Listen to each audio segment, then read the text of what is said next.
Apabila kamu menginginkan melakukan sesuatu urusan, fa'alaika bitu'uddati, atas kamu hendaklah jangan terburu-buru, kata baginda Nabi SAW. Tidak terburu-buru dalam menyelesaikan suatu masalah. Hatta yuriyakallahu minhul makhraj, sampai Allah Subhanahu wa taala memperlihatkan kepadamu daripada masalah tersebut al-makhraj, jalan keluar. Jadi kalau seandainya kita punya muskilah, punya sesuatu urusan yang perlu kita selesaikan, jangan terburu-buru. Dalam hadis lain baginda Nabi sallallahu alaihi wasallam mengatakan al-ajalatu minasyaitan. Terburu-buru dalam segala hal itu adalah perbuatan syaitan. Wa ta'ani dari syaitan, ya, wa ta'ani minallah. Dan pelan-pelan dengan tenang mengerjakan sesuatu itu datangnya dari Allah Subhanahu wa taala. Jadi kita dianjurkan oleh baginda Nabi sallallahu alaihi wasallam apabila menunaikan suatu urusan maka dengan ketenangan, jangan sampai buru-buru. Ya, seperti halnya juga sholat misalnya kita sudah bangun kesiangan subuh, tahu-tahu sudah qomat di masjid, kita tenang, ya, jangan buru-buru. Kalau buru-buru takut kepleset di tengah jalan dan lain sebagainya, di masjid habis wudu kepleset akhirnya membahayakan. Makanya ya lebih bagus selesaikan segala sesuatu itu dengan tenang, jangan terburu-buru. Rawahul Bukhari, hadis riwayat Imam Bukhari radhiyallahu taala. Wa qala wa an Abi Sa'id Al-Khudri radhiyallahu taala anhu qala Rasulullah sallallahu alaihi wasallam idza istayqadha ar-rajulu minal lail, apabila seorang laki-laki suami bangun di malam hari, ya di 2/3 malam, jam 1, jam 2, atau setengah 3 malam, ya apabila dia bangun, ya bangun jangan hanya kencing terus tidur lagi, ya bangun ambil wudhu tahajud. Jangan bangunnya kalau ada pertandingan bola final Liga Champion style alarm jam setengah 3, bangun pasti. Tapi kalau hari-hari biasa nggak pernah disetel alarm jam setengah 3. Kalau seandainya ada seorang dia itu terbangun di tengah malam, kemudian dia ingin melakukan ibadah tahajud, bangunkan istrinya. Ya, idza stayqadha ar-rajulu min al-lail, apabila seorang laki-laki bangun daripada malam hari, wa aiqadha ahlahu, kemudian dia membangunkan istrinya, keluarganya, istrinya dibangunkan. Wa shallaya raka'atain, ya kemudian kedua-duanya suami istri ini melakukan sholat tahajud 2 rakaat saja, kata Nabi sallallahu alaihi wasallam. Kutiba minadz dzakirin Allah katsiran wa dzakir. Maka suami istri ini ya ditulis oleh Allah Subhanahu wa taala sebagai orang-orang yang selalu ingat kepada Allah Subhanahu wa taala. Orang-orang yang selalu berzikir kepada Allah Subhanahu wa taala, orang yang tidak lupa kepada Allah Subhanahu wa taala. Seperti hanya ada satu kisah Al-Habib Abdul Qadir bin Ahmad As-Segaf rahimahullahu taala rahmatal abrar. Beliau baru beberapa tahun wafat. Beliau adalah seorang wali Allah Subhanahu wa taala. Bahkan ada yang mengatakan beliau punya maqam qutbiyah. Beliau memegang maqam kutub. Beliau tinggal di kota Jeddah. Ya, beliau tidak mau tinggal di Mekah atau di Madinah, tapi beliau memilih tinggal di Jeddah. Karena kalau tinggal di kota Mekah atau Madinah, takut beliau su'ul adab kepada kota Mekah dan kota Madinah. Beliau di waktu kecil oleh Habib ayah anda beliau Habib Abdurrahman bin Ahmad As-Segaf, dari mulai bayi lahir, ya setiap jam 3 waktunya sholat tahajud dibangunkan sama abahnya, sama Habib Abdurrahman bin Ahmad. Habib Ahmad bin Abdurrahman As-Segaf. Wow, walaupun masih bayi dibangunkan. Yang penting dia melek sudah ketinggalan. Begitu juga setelah beliau menginjak umur kanak-kanak, umur 2 tahun dibangunin. Setiap abahnya bangun sholat tahajud dibangunin anaknya. Bangun melek suruh bilang Allah, tidur lagi.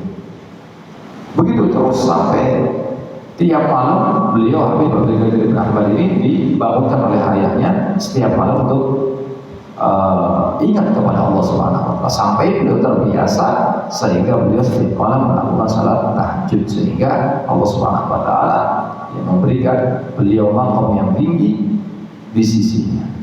Nah, ini adalah Habib Abdul Qadir bin Ahmad As-Segaf.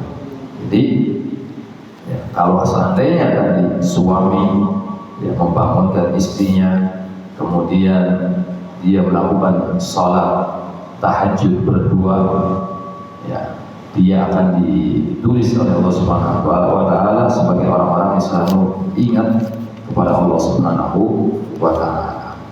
Wa qala rawahu Ibnu Hibban, hadis ini diriwayatkan oleh Imam Ibnu Hibban radhiyallahu taala.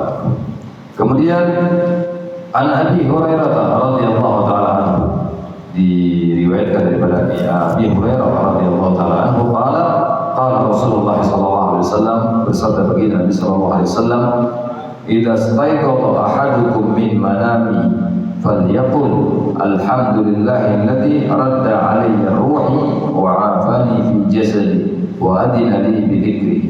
Apabila seorang bangun daripada tidurnya, ya bangun sebelum subuh sudah bangun, ya melakukan sholat tahajud, maka disunahkan tatkala dia bangun itu ya membaca alhamdulillahilladzi radda alayya ruhi, segala puji bagi Allah yang telah mengembalikan kepadaku ruhku. Karena tatkala orang itu tidur, ruhnya naik ke langit berkumpul. Kalau roh itu suci, ya roh itu dalam keadaan bersih daripada hadat, maka akan berkumpul roh tersebut dengan arwah-arwahnya orang-orang yang baik, orang-orang yang soleh. Ya, makanya kalau kita sebelum tidur kita ambil wudhu, insya Allah karena roh kita naik tatkala kita tidur, maka kita akan bermimpi bertemu dengan orang-orang yang sangat-sangat luar biasa. Mungkin bisa jadi bermimpi bertemu dengan Rasulullah SAW, para sahabat, juga mungkin ketemu Syekh Abdul Qadir Al-Jailani, Al-Habib Abdullah bin Alawi Al-Haddad. Ini kalau roh kita dalam keadaan suci. Makanya disunahkan ya tatkala kita pengen tidur, sebelum tidur kita ambil air wudu. Dan orang yang tidur dalam keadaan wudu, walaupun dia wafat di dalam tidurnya, dia termasuk golongan orang-orang yang wafat dalam keadaan syahid. Ya, dalam keadaan husnul khatimah. Ya, maaf, dalam keadaan husnul khatimah. Dianggap wafat dalam keadaan husnul khatimah. Kalau tidur dalam keadaan berwudu. Ya. Jadi ya orang yang bangun tidur kemudian dia disunahkan membaca alhamdulillahilladzi radda alayya ruhi wa afani, dan Allah memberikan yang telah memberikan afiat kepadaku fi jasadi, pada jasadku, wa adinadi bidikri, dan mengizinkan aku untuk mengingatnya, untuk menyebutnya. Kata ya, doa ini diajarkan kepada kita oleh baginda Nabi Muhammad SAW. Jadi doa-doa bangun tidur itu banyak, bukan hanya alhamdulillahilladzi yang ahyana ba'da ma amatana wa ilaihi nusyur. Nah, ini ada satu resep yang sangat luar biasa dari Habib Abdullah bin Alawi Al-Haddad. Tatkala kita bangun tidur, ya misalnya kita terbangun jam 2, setengah 3 atau jam 3, dan kita pengen melakukan sholat tahajud, kita nggak mau tidur lagi. Ya, caranya ya bagaimana supaya menghilangkan ya kantuk yang ada di mata kita ini? Ya kita menghadap ke langit, ya ke atap, ya ke atas, menghadap ke atas. Kemudian kita baca doa alhamdulillahilladzi ahyana ba'da ma amatana wa ilaihi nusyur. Kemudian kita usap muka kita, ya demikian. Kemudian kita kita kepretkan, gitu ya, kepretkan. Kita seakan-akan kita membuang gitu. Insya Allah ngantuknya hilang. Itu alhamdulillah ya mujarrab, sering Al-Fakir praktekkan. Jadi kalau sudah bangun malam pengen nggak tidur lagi, biar nggak ngantuk lagi, gitu alhamdulillahilladzi ahyana ba'da ma amatana wa ilaihi nusyur. Kita lap muka kita, terus kita kepretkan begitu. Insya Allah sambil menghadap ke langit. Insya Allah bangun dalam keadaan semangat. Ya ngantuknya sudah hilang. Ya, karena memang itu menghilangkan setan-setan yang yang bersarang, yang mengganggu tatkala kita sedang tidur. Kemudian rawahu Ibnu Sunni, diriwayatkan oleh Imam Ibnu Sunni. Wa an Anas bin Malik radhiyallahu taala anhu, diriwayatkan dari sahabat Anas bin Malik radhiyallahu taala anhu, qala Rasulullah sallallahu alaihi wasallam, bersabda baginda Nabi sallallahu alaihi wasallam, idza ishtakaita fadha yadaka haitsu tashtaki. Apabila kamu mengeluh karena kesakitan, ya ishtakaita ini mengeluh karena sakit, fadha yadaka, maka letakkanlah tanganmu haitsu tashtaki, di mana tempat kamu merasa sakit tadi, kamu mengeluh kesakitan. Misalnya sakitnya di depan, taruh tangan kita di depan. Kalau sakitnya di dada, taruh tangan kita di dada. Kalau sakitnya di perut, taruh tangan kita di perut. Tsumma kata baginda, kemudian berucaplah kamu, Bismillah ya'udzu bi'izzatillah wa qudratihi min syarri ma ajidu min waj'iha. Bismillah, dengan nama Allah, a'udzu, aku minta perlindungan kepada Allah, ya bi'izzatillah, dengan kemuliaan Allah Subhanahu wa taala, wa qudratihi, dan kekuasaan Allah Subhanahu wa taala, min syarri ma ajidu min wajhi, daripada kejelekan apa yang aku dapatkan daripada rasa sakitku ini. Nah, itu diantara cara agar bisa menghilangkan rasa sakit kita. Kita sakit, kamu sakit gigi, kita pegang gigi kita. Ya, baca demikian. Baca Bismillah ya'udzu bi'izzatillah wa qudratihi min syarri ma ajidu min wajhiha. Tsumma rfa' yadaka tsumma a'id dalika witran. Kemudian angkat lagi, tempelkan lagi diulangi sampai beberapa kali yang jumlahnya ganjil, kata baginda Nabi sallallahu alaihi wasallam. Hadis riwayat Turmudi, hadis ini diriwayatkan oleh Imam Turmudi radhiyallahu taala. Jadi memang ada juga ulama mengatakan kalau kita sakit kepala atau sakit apapun, di samping membaca doa ini kita baca ayat law anzalna hadzal Qur'an ala jabalin lara'aytahu khashi'an mutasaddian min khasyatillah wa tilkal amthal nadribuha lin-nasi la'allahum yatafakkarun wallahu la ilaha illa hu 'alimul ghaibi wasyahadah wa rahmanur rahim wallahu la ilaha illa hu al-malikul quddus as-salamul mu'minul muhaiminul azizul jabbarul mutakabbir subhanallah amma yusyriku.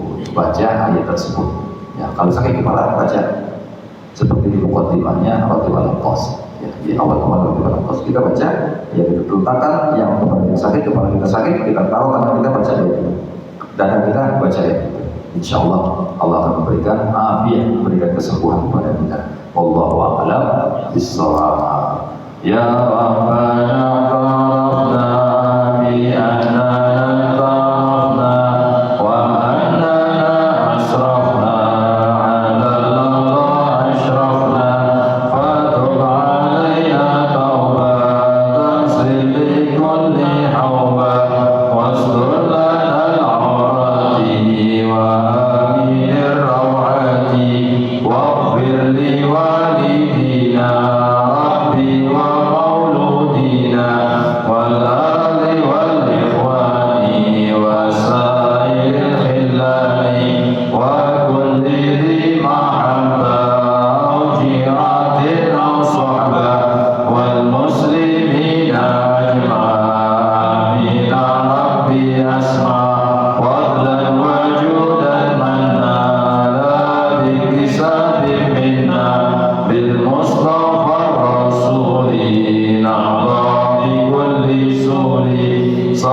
Wassalamualaikum warahmatullahi wabarakatuh. Waalaikumsalam warahmatullahi